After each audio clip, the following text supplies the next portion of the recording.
You know, I don't want to get myself in trouble, and I don't want to hurt myself so bad that I need 3 weeks on the couch to recover. So I think the safe thing to do is to head back.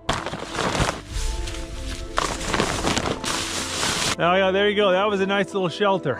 Worked out really well. Polk is trying to pull me off the mountain. Sometimes I get so frustrated at my gear, I forget to stop and look at that view. There's a good 18 inches of snow on top of my old tracks from yesterday. It's like I never broke any trail.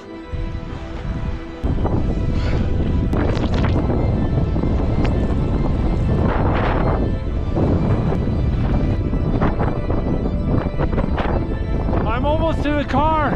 Hopefully I can get it out of the snowdrift.